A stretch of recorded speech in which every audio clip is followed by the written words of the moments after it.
Just get out, you worthless wife. Why is a stranger still living in our house? Yeah, you're in the way.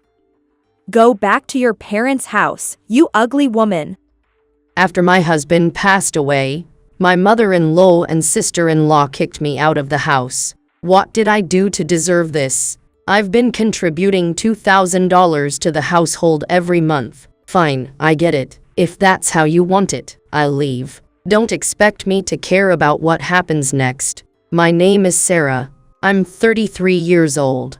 I met my husband, Michael, a banker, at work, and we got married. We both loved wine and dreamed of opening a small bistro someday. Currently, to save for that dream, I've been living with my mother-in-law, Linda, just the three of us. Sarah, thank you always.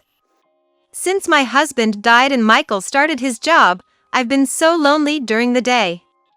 I'm so happy you married into our family and became my companion. Saying this, Linda smiled kindly. My father-in-law passed away before Michael and I got married. Linda and he were known as a devoted couple, and her grief at his death was profound. When I came into the family, Linda welcomed me warmly. It seems the family has significant assets, so money was never an issue. No in-law harassment, no financial worries. Life was comfortable. And so we decided to give a little extra, contributing $2,000 monthly to the household. But even in such a life, there were troubles. One of them was my sister-in-law, Jennifer, who married into another state a few years ago. Mom, can you help us out with this month's living expenses? I suppose I have to, but I need to check with Michael. Jennifer's requests for money troubled Linda. Jennifer often came back home, each time fabricating reasons to ask for money, from her daughter Chloe's tutoring fees to daily expenses. Isn't your husband working at a trading company? Are you really struggling that much? What's it to you? Just because I left home doesn't mean I can't ask for help, right? No, it's not that.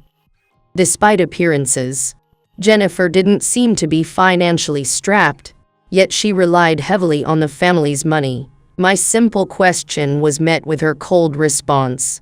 At that moment, Michael stepped in. Hey! Are you begging Mom for money again? Michael! What happened to the inheritance Dad left you? Arg. Shut up.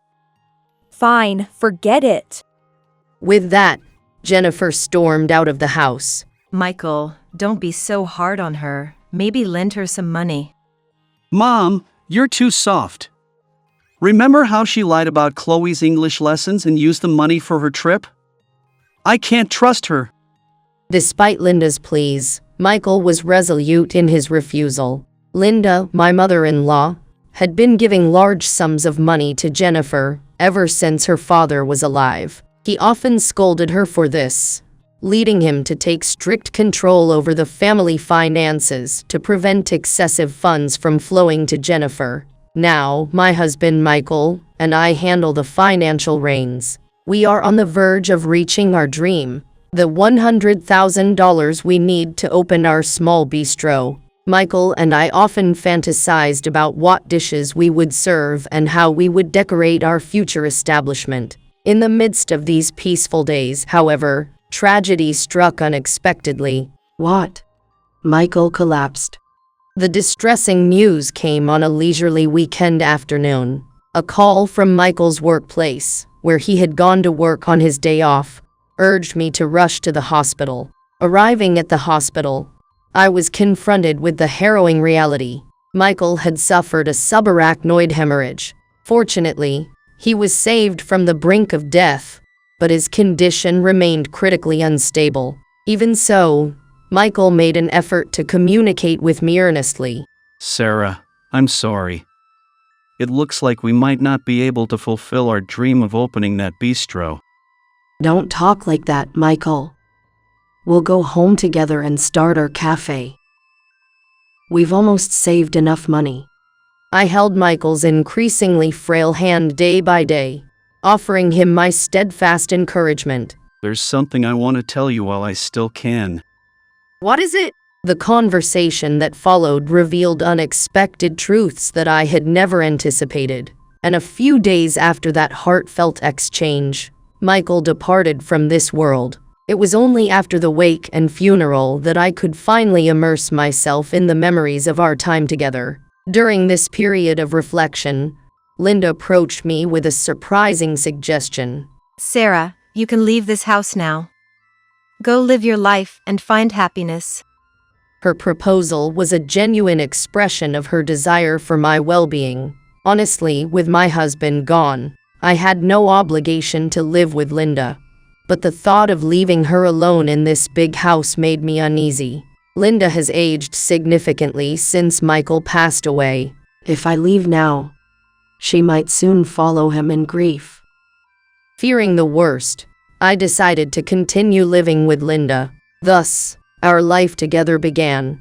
Initially, I struggled with the loss of my husband, but over time, we settled into a peaceful coexistence. I continued to contribute $2,000 monthly for living expenses, and with Michael's pension, we had more than enough to live comfortably.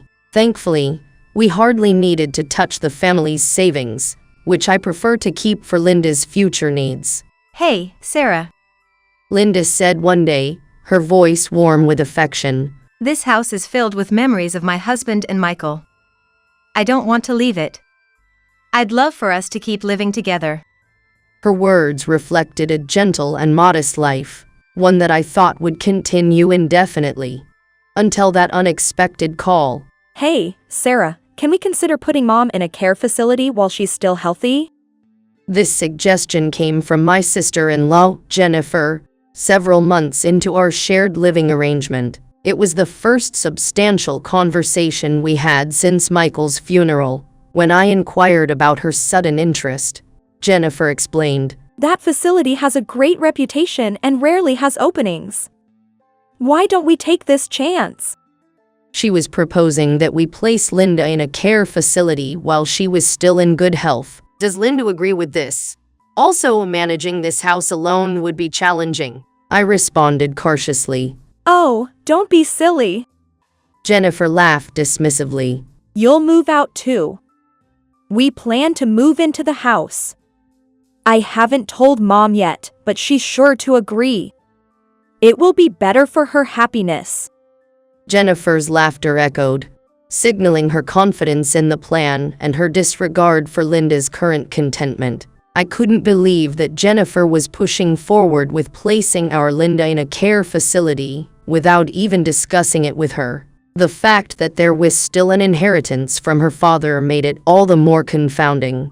Disgusted by Jennifer's transparent eagerness to oust us, I confronted her, my voice firm and resolute. You can't just move forward with this without Linda's consent.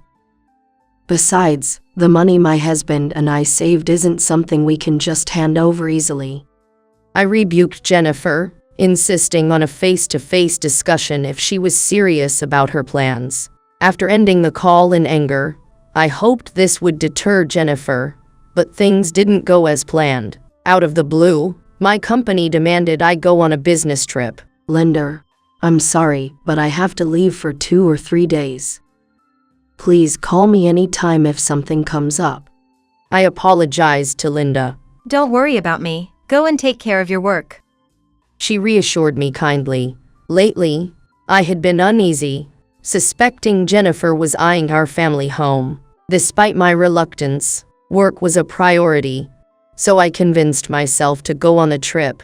During my absence, concern for my mother-in-law prompted me to call multiple times, engaging in light-hearted chatter about meals and outings with friends. There were no signs of distress in her demeanor, which allowed me to feel completely at ease, unaware of the looming crisis. Upon returning, unfamiliar women's shoes at the entrance signaled something was amiss. Welcome back, sis. You must be exhausted.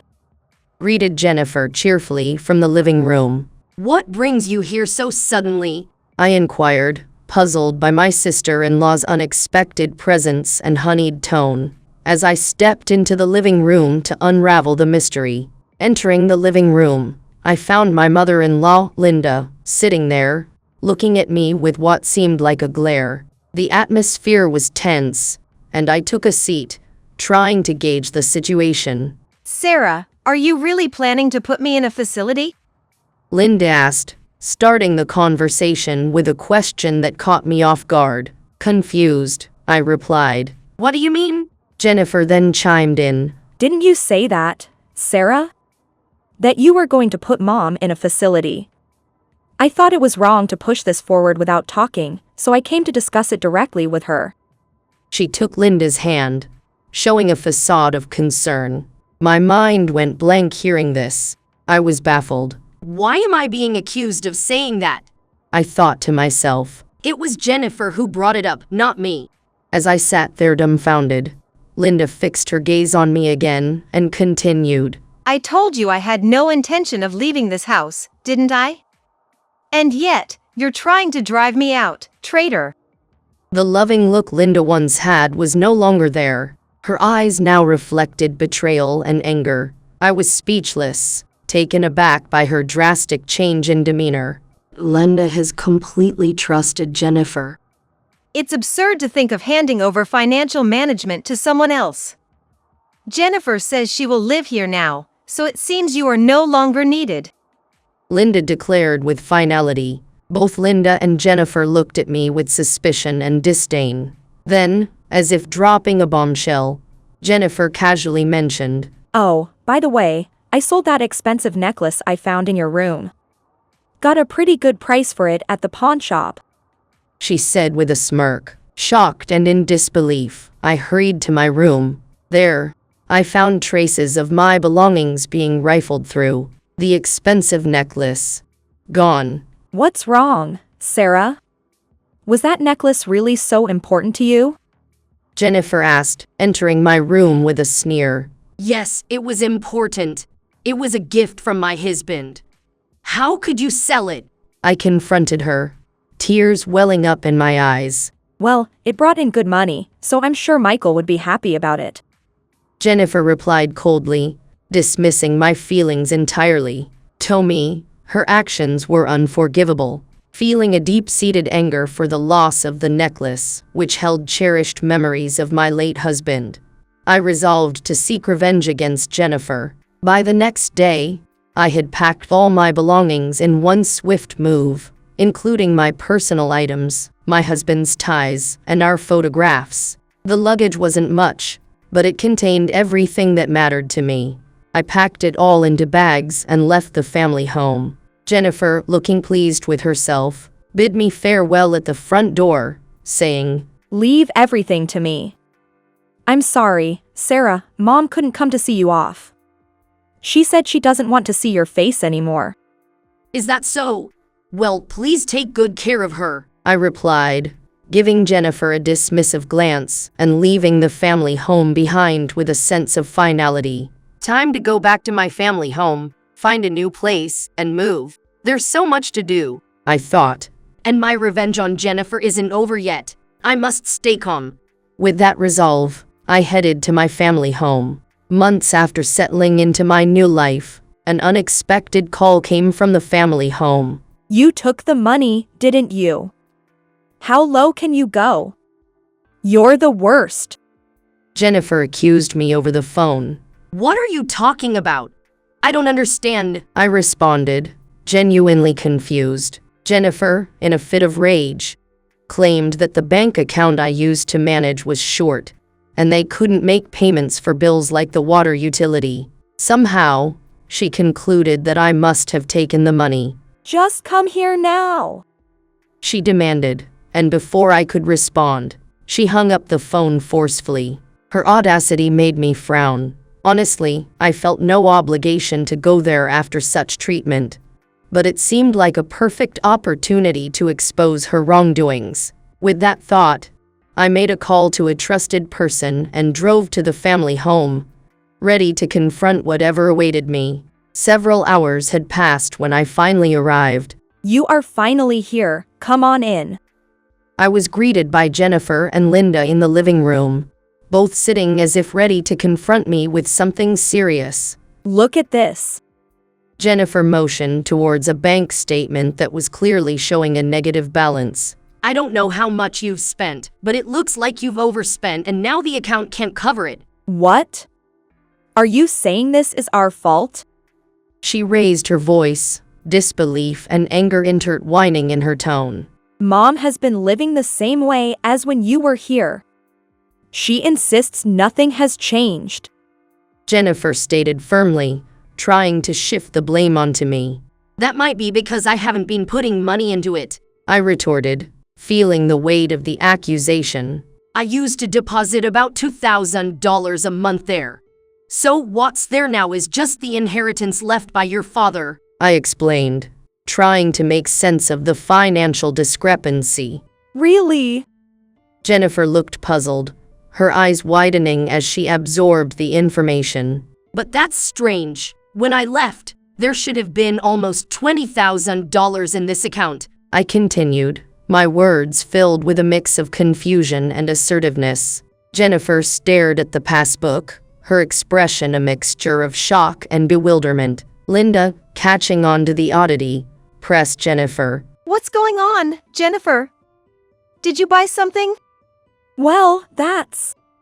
Jennifer hesitated, her voice trailing off, filled with uncertainty. Spending on a guy, aren't you? I interjected, cutting through the tense atmosphere. What? Is there any proof?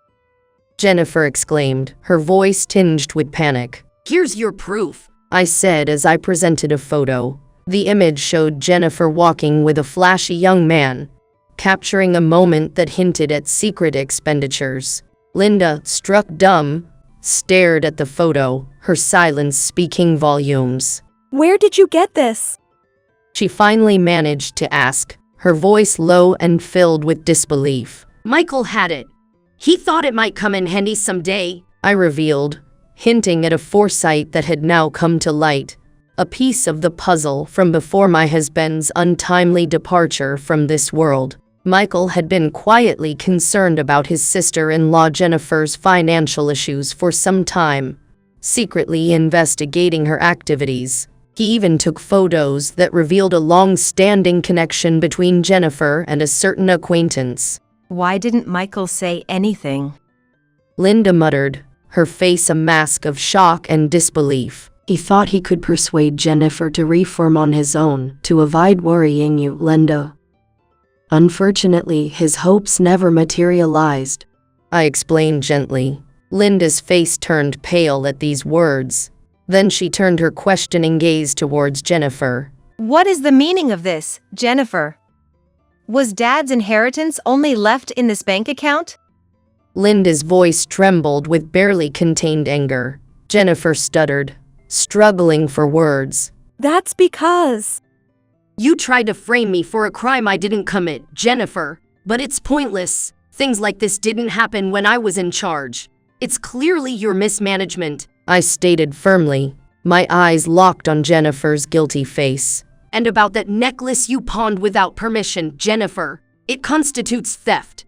Expect to hear from our lawyer soon. I continued, my tone calm but authoritative, as silence enveloped the room once more. Suddenly, the doorbell rang, cutting through the tension. Oh, looks like he's arrived. I'll get the door, I announced, leaving a confused Jennifer and Linda behind. Glancing sideways at their perplexed expressions, I led the visitor from the entrance into the living room. What the? Justin!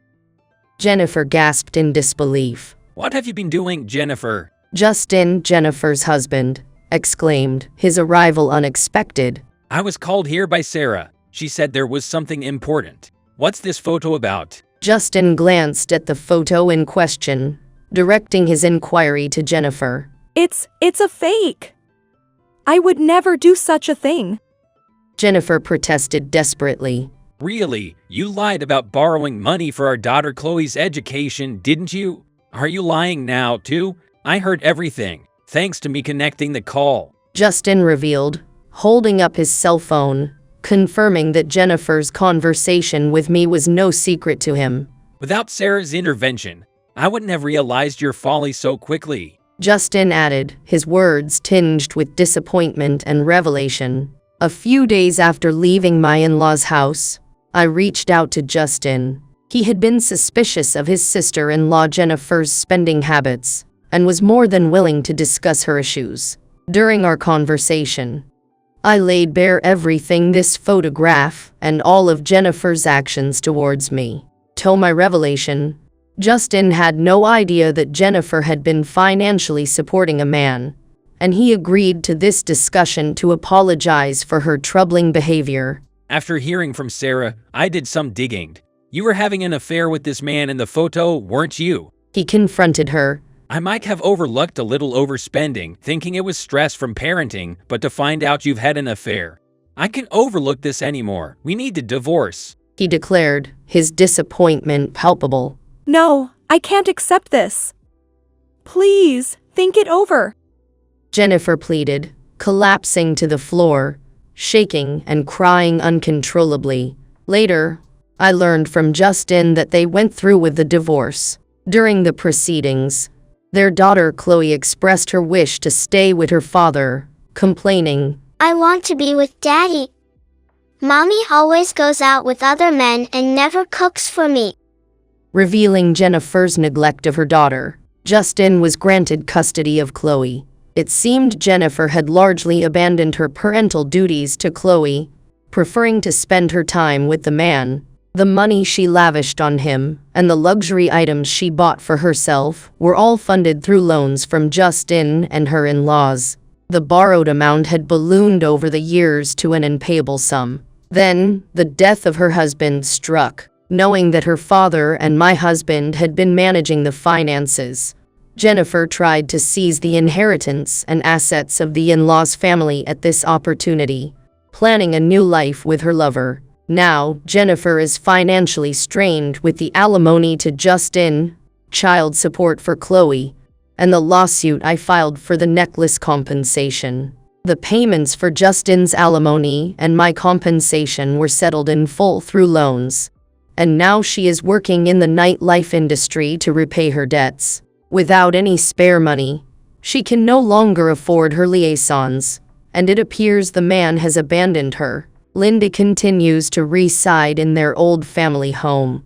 Her life seems shadowed by recent events. Justin, on a rare visit, noticed her fragile state, appearing deeply fatigued and a mere shadow of her former self. Amidst these disheartening circumstances, I stumbled upon a piece of good news that brightened my spirits. Really? Is that true? I couldn't contain my astonishment upon hearing the news. The delightful surprise was the discovery that the necklace, a precious memento of my husband that Jennifer had pawned, was still lying unclaimed in the pawn shop. I'm so relieved I decided to follow up, even if just on a whim. Luckily, the necklace had found no buyers, prompting me to immediately contact Justin and hasten to the pawn shop. Arriving at the pawn shop, I encountered Justin and a visibly worn-out Jennifer. She looked markedly more fatigued than when I last saw her, her face etched with tiredness and regret. I deeply apologize for the trouble caused by my ex-wife, Justin earnestly expressed, then turned to Jennifer, prompting, You should apologize too. With a hesitant voice, Jennifer mumbled, I'm sorry. Standing meekly beside Justin, despite my mixed feelings about her half-hearted apology, I managed to reclaim the cherished necklace with the money reluctantly handed over by Jennifer. Although Jennifer's attitude lacked a sense of genuine remorse, reclaiming the necklace that held so many memories of my husband brought a sense of closure. Determined to move on, I decided that interaction would be our last. Months later, embracing a new chapter, I embarked on opening a small diner, fulfilling a dream shared with my late husband. Utilizing our saved funds, the diner, designed with a quaint traditional aesthetic, quickly became a thriving success. Immersed in the bustling new venture, I found myself gradually letting go of past grievances with Jennifer's family. However, life had one more surprise in store. During a quiet evening, as the diner had just opened, An unexpected figure appeared at the door. It was Linda, looking slightly emaciated. Sarah, I'm truly sorry. I was misled by Jennifer, and I treated you so terribly. She spoke in a feeble voice, her eyes reflecting sorrow and remorse. Confronted with her repentant figure, my heart was touched by her genuine contrition. Reflecting on the past, I understood that Linda was merely influenced by Jennifer's manipulative tactics. It dawned on me that perhaps Linda was another victim in Jennifer's web of deception. Linda, please raise your head. Where are you living now? I gently asked, seeking to understand her current predicament. Linda began to open up about her life's recent twists and turns. She revealed the painful decision to sell the family home to cover Jennifer's mounting debts. She shared her plans to relocate with Jennifer to a modest apartment in a different state, hoping for a fresh start. Linda expressed a strong desire to seek my forgiveness before leaving the area, emphasizing the importance of this personal closure. I know Jennifer should be here apologizing alongside me. I'm sorry. I apologize on her behalf as well. I deeply regret everything that has happened. Linda earnestly conveyed, her apologies sincere and frequent, observing her heartfelt remorse and the absence of her previously sharp demeanor. I sensed her genuine regret and decided to extend an offer of reconciliation. Linda, would you consider living with me? I proposed, envisioning a possibility of healing and support. What? Are you sure about this? After everything I've done? Linda responded, bewildered yet touched by the unexpected kindness. Despite the harsh words Linda had once hurled my way, I recognized they were the result of Jennifer's deceitful influence. Allowing her to languish in the aftermath of Jennifer's manipulations would dishonor the memory of my late husband and his father. If you truly feel remorseful, maybe you could assist me? I've been in need of some help, I suggested, offering her a role and a path to redemption. You are such a kind person. I'm grateful for this chance. Thank you. Let's move forward together, please. Linda replied, her eyes glistening with tears of relief and gratitude, as if understanding the silent promise of a new beginning. With this, Linda and I set forth on a journey of mutual forgiveness and renewal. Though the future might hold its challenges, I felt comforted by the belief that our loved ones now gone would watch over us with approval. Embracing this belief, we stepped forward into a new chapter of our lives together.